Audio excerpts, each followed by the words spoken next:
Okay, let's unpack this. We're doing a deep dive today, looking at some excerpts from S25 Edge, a questionable value proposition. Right?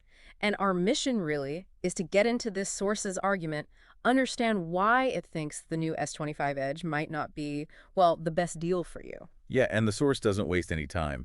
Its main point, right up front, is Yeah. you probably shouldn't buy the S25 Edge.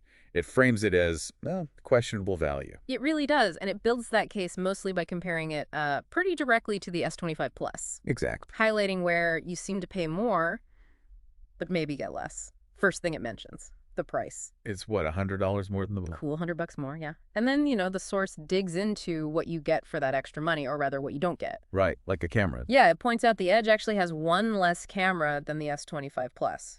So fewer options for your photos, basically. Okay, so price is up, camera count is down. Mhm. What else? The source mentions power, I think. It does. It notes the Edge has a smaller battery compared to the Plus. And kind of adding insult to injury, it apparently charges slower too. Wow, okay. So just to recap the source's view here, you spend an extra $100. Mm-hmm. You lose a camera, you get less battery life, and you have to wait longer for it to charge. That's the picture this source paints. It really Yeah. feels like you're paying a premium for, something else. Not better core specs, anyway. Which brings us to that something else. The main benefit the source does talk about is lightness. It is lighter. It is, yeah, that's the main selling point, presumably. But here's where the source gets a bit more critical, maybe. It questions if that lightness is really that big a deal given the phone's actual size. Exactly, that's a key point. Mm, The source argues, look, it's lighter, sure, but it's still a big phone, 6.7 inches. which feels pretty large, yeah. Feels closer to 7 inches in your pocket, is Yeah. how the author puts it. And this raises a good question, doesn't it? If you want a light phone, are you really after a lighter, big phone? Or are you maybe after a phone that's just smaller, easier to handle? More pocketable, perhaps. Precisely. Yeah. And the source suggests, well, if that's what you want, something genuinely smaller and easier to carry, maybe the standard S25 is the better bet, because it is physically smaller. So the argument is kind of that making a large phone slightly lighter doesn't solve the fundamental largeness issue for people who want portability. Yeah. The lightness benefit gets a bit lost. That seems to be the source's take, yeah. Lightness on a big slab might not be the main problem if the slab itself feels too big for you. Okay. So pulling that all together then, what's the source's final verdict? Who should get this S25 Edge? Well, according to this perspective, it's a pretty narrow audience. Right. Basically, you'd need to have some extra cash lying around, so the $100 isn't a major factor. Uh-huh. And you'd need to value that lightness above almost everything else, like be willing to trade off the camera, the battery, the charging speed, just to shave off those grams. So a very specific user, it frames it almost like a luxury choice maybe.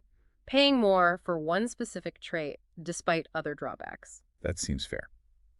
Interestingly, the source does float an idea about where lightness could be more compelling.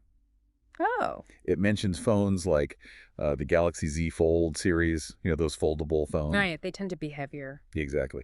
And the source suggests maybe the engineering effort spent making the Edge lighter might have been, more impactful if applied to making something like a Fold noticeably lighter. That could be a bigger win for usability.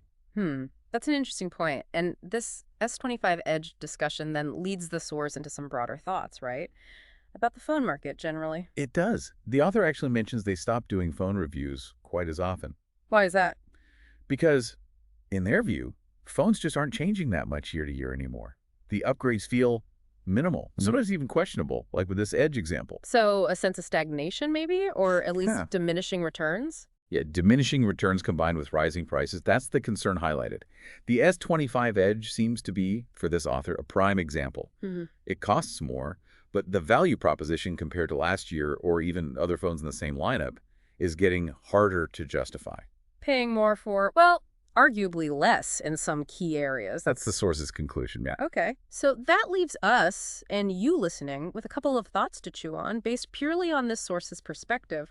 First, given these points about cost and compromise, who do you think this S25 Edge is really for? And maybe more broadly, what does this specific example, according to this source, tell us about phone upgrades today?